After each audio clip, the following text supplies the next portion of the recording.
In this video, we will be going over my new favorite RGB light, and it's under $100.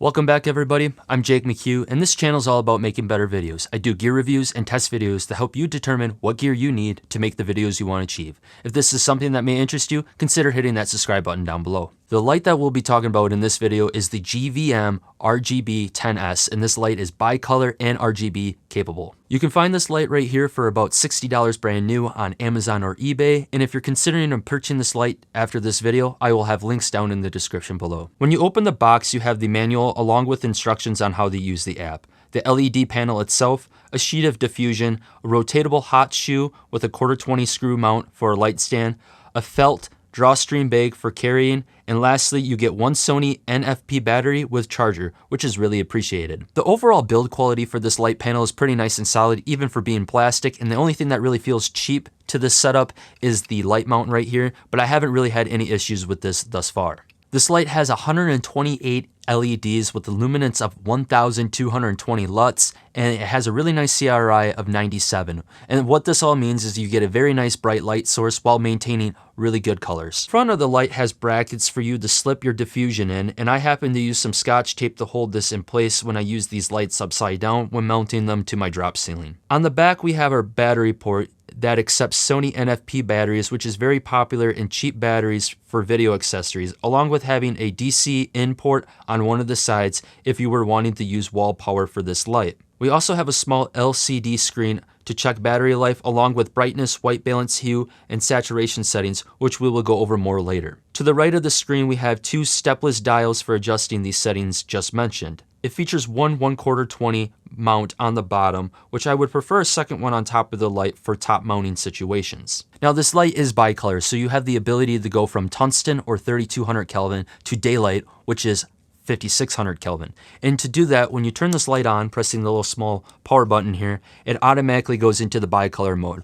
And the far right dial on the back adjusts the color temperature. As you can see, I'm getting a little warmer here, and then I can cool it down as well.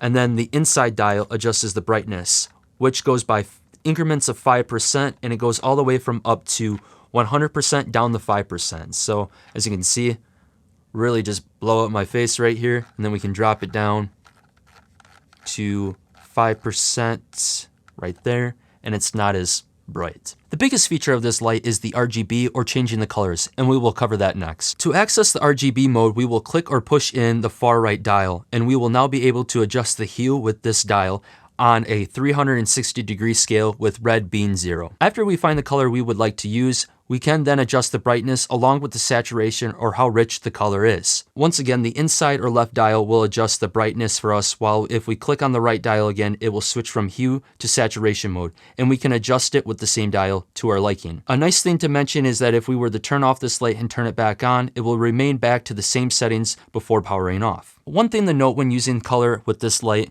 once you get it lower than 20% for brightness, you will notice a slight color shift, and this can be expected due to the fact that the LED chips will not have the same output. This light can be adjusted or controlled by an app via Wi-Fi, and this is very handy and efficient for when adjusting the colors due to the fact that it shows you the whole color wheel, and you can make much faster adjustments than using the dials. It is also super handy in a situation like this where I'm sitting in front of the camera. I can put the light up behind me, and I can control the colors and look at my camera to see what I would like to use. I find the app to be very basic, and I still haven't been able to figure out how to adjust two lights at the same time when using the app, even though you're supposed to be able to do so. This really hasn't been a big issue to me, but it may be to you. And it's really nice though to be able to throw the light in the corner of a room and adjust remotely if needed. Now to show you how this light works, I will now mount it to my ceiling. I have a drop ceiling in my studio here using a SmallRig Clamp, and I will link to that clamp down in the description below if you're interested in it. But I will replace this light right here, a small LED light with the gel, and I'm gonna throw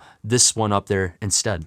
Okay, so as you can see here, I have my very cheap LED light, and then I have close-pinned teal gel on to get that color. So now what we're gonna do is we're gonna use my phone here to control that light up on the ceiling there. So let's go into the app here. I already connected via Wi-Fi already, and it should connect. I'm gonna hit power on the app, There you go. It's a little laggy, but it works. And as you can see, I can adjust the color temperature. And I can adjust the brightness. And then now let's change, or that was the saturation, excuse me. I can change the brightness. But let's change the color now. So here we go. We're going to adjust the color. Let's see what we like here. There's some red. It doesn't look too bad. Let's get some yellow in here. There's yellow. We can spin this whole thing around until we get what we like. Let's just go right about here. We can drop that brightness down to, and as you can see, we got that color shift there once we get under 20%. Once you get down within like the last 5%, it really goes on you. Let's try it right at 5% there. And this is kind of what we had before.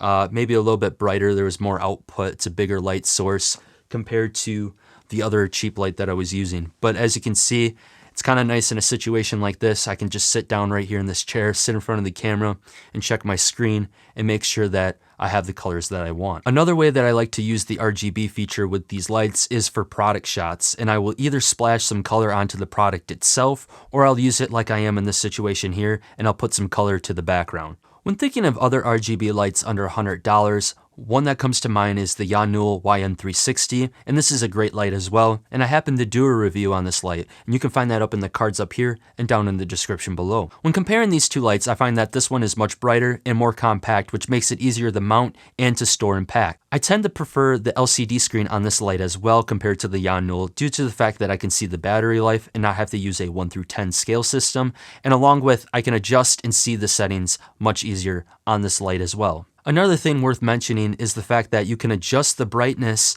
with this light when using color, and if I recall correctly, you cannot do that with the YONGNUO YN360. And lastly, this light comes with a battery and a charger while being $20 cheaper, which makes this an even better value in my opinion. So to wrap this video up and give my final thoughts, I really don't think there's a better value RGB light out on the market right now for under $100, and you can often find this light at a discounted price or on sale. Given the fact that you have full RGB capabilities and that you can adjust the saturation and the brightness of the color, this gives you an endless possibilities on how you can use this light. Lastly, considering the fact that it comes with a battery and a charger, this alone is about a $10 to $15 value, and this makes the light even more valuable in itself. And this makes it a great choice for beginners who are looking for their first LED light panel, since they more than likely wouldn't have a battery already to use. So that's going to do it for this video here. I hope you guys enjoyed it and got something out of it. If you like this video, make sure you hit the thumbs up button down below. Subscribe if you haven't already, and make sure you hit the bell. That way you get notified when I drop future videos just like this one here. And last but not least, I will catch you guys in the next video. Peace.